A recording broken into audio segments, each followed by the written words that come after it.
Hello, 7th standard. This is your English grammar lecture. And as you know, we completed first chapter phrase and clause. Now this is the second chapter, noun, phrase and noun, clause. तो first chapter में phrase और close थी, यहाँ पे noun, phrase और noun, close है. मतलब noun के आसपास का फ्रेज का रोल और नाउन के आसपास का क्लोज का role.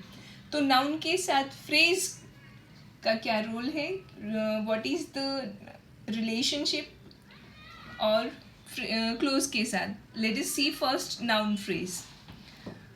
A noun phrase is a group of words that does the work of a noun. तो फ्रेज मतलब हमको पता है कि ग्रुप ऑफ वर्ड्स होता है, मोर देन वन वर्ड होता है फ्रेज में. एक वर्ड होता है तो वो सिर्फ नाउन होता है, पर ग्रुप ऑफ वर्ड्स होता है तो that is phrase. Means phrase में एक से ज़्यादा वर्ड्स होते हैं. ओके, सो यहाँ पे जो डिफाइन है, अ noun phrase is a group of words that does the work of a noun. Look at the following sentences. The boy wants something. The boy wants to go home. See here, something क्या है, noun है, एक ही word है तो उसको हम सिर्फ noun कहेंगे. पर see in the second sentence, the boy subject, wants verb, to go home is noun. ये home noun है, उसके साथ कुछ words भी मिले हुए हैं तो it becomes noun phrase. तो to go home is a noun phrase. तो टू गो होम जो है in the is the object of the verb wants in sentence 2. मतलब वो उसको हम ऑब्जेक्ट भी बोल सकते हैं. Now hence this group of words does the work of a noun. ये पूरा ग्रुप ऑफ वर्ड है, वो एक ही नाउन का काम कर रहा है. The group of words to go home is therefore a noun phrase. इसीलिए ये ग्रुप ऑफ वर्ड को कहा जाता है noun phrase. Some more examples of noun phrase. See here, 8 examples दिए हैं आपको, उसमें बताए भी है नाउन फ्रेजेस कौन से हैं. आपको उसको ध्यान से रीड करना है और समझना है. आई hope you will read all. Now see down side. A noun phrase can B. तो नाउन फ्रेज के अलग अलग रोल्स क्या होते हैं सेंटेंस में वो बताया है. तो noun phrase can be the subject of a verb, it can be the object of a verb, it can be the complement of a verb, and it can be the object of a preposition. तो this kind of roles that noun phrase would perform. Now see, we are given some examples of that. See, look at the following sentences. The boys of our class were dancing. तो यहाँ पे the boys of our class क्या है, subject है. Radha sang a Punjabi song. तो Punjabi song, a Punjabi song is an object.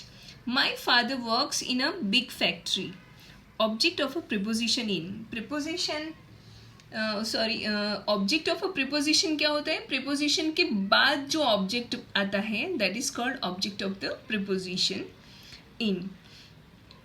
Ram seems a very gentle person. तो यहाँ पे अ वेरी जेंटल पर्सन जो सीम्स है वो क्या है, राम का वर्ब है. फिर उसके बाद जो दिया है वो कॉम्प्लीमेंट है राम के लिए. तो इस तरह से नाउन फ्रेज है वो सेंटेंस में अलग अलग रोल परफॉर्म करता है. कभी सब्जेक्ट होता है, कभी ऑब्जेक्ट होता है, कभी ऑब्जेक्ट ऑफ प्रीपोजिशन होता है, कभी कॉम्प्लीमेंट ऑफ द वर्ब भी हो सकता है. So a noun phrase can include a determiner, an adjective, an adverb और अ टू इन्फिनेटिव. तो नाउन फ्रेज कभी डिटरमाइनर भी इंक्लूड करता है, कभी एडजेक्टिव्स भी होते हैं उसमें, कभी एडवर्ब्स भी होते हैं और कभी टू इन्फिनेटिव. टू इन्फिनेटिव पता है ना, last year you learn that to के बाद कोई भी वर्ब होता है that is called to infinitive. Verb का बेस फॉर्म होता है. So look at here, look at the following phrases. Some work. तो ये सम, एनी, वो सब क्या है, डिटरमाइनर्स हैं. यहाँ पे some is determiner and it is used in noun phrase. Some important work, actually में ये 1 2 3 4 5 ये सारे नाउन फ्रेजेस हैं और उसमें जो हमको अलग अलग चीज़ें उसमें इंक्लूड होती है, जैसे कि डिटरमाइनर इंक्लूड होता है, फिर एडजेक्टिव इंक्लूड होता है, एडवर्ब इंक्लूड होता है. तो ये सारे वर्ड्स इंक्लूड होते हैं, उसके बारे में बताया है. तो सी सम इम्पोर्टेंट वर्क, तो इम्पोर्टेंट क्या होता है? Adjective. Some very important work, तो वेरी क्या है? Adverb. Some very important work to do, to के बाद डू, तो ये जो है टू डू टू इन्फिनेटिव है. Then some very important work to do urgently, urgently क्या है? एडवर्ब है. तो इस तरह से हमारे नाउन फ्रेज में determiners, adjective, adverb etcetera include हो सकते हैं. All the above groups of words are noun phrases because they do the work of a noun. क्योंकि वो indicate तो work मतलब noun को ही करते हैं. The subject, the object or the complement of a verb is always a noun phrase. अब और एक चीज़ नाउन फ्रेज के बारे में कि सब्जेक्ट या ऑब्जेक्ट या कॉम्प्लीमेंट है जो भी वर्ब का, किसका? वर्ब का, वो क्या होता है? नाउन फ्रेज होता है. Look at this following sentences. The words in italics are the verbs.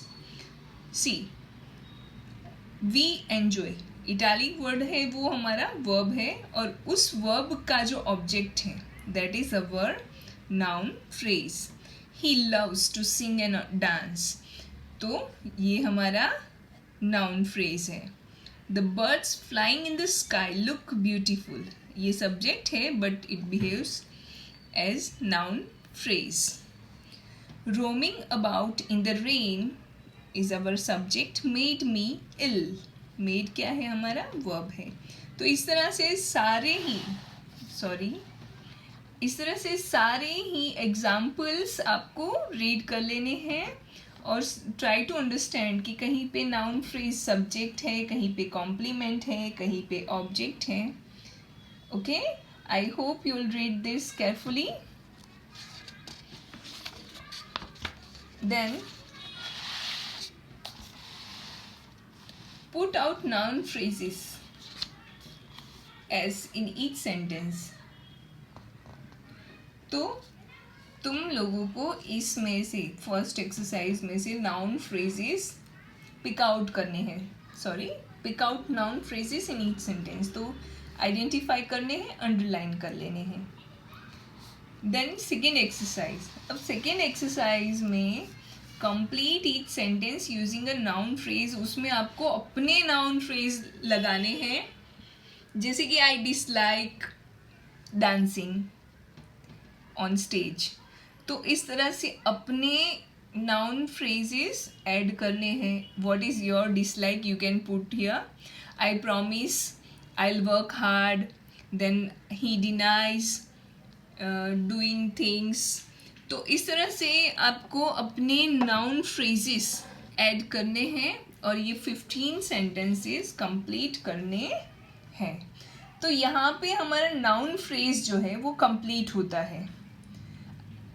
First exercise और सेकेंड एक्सरसाइज पहले आपको खुद से करनी है.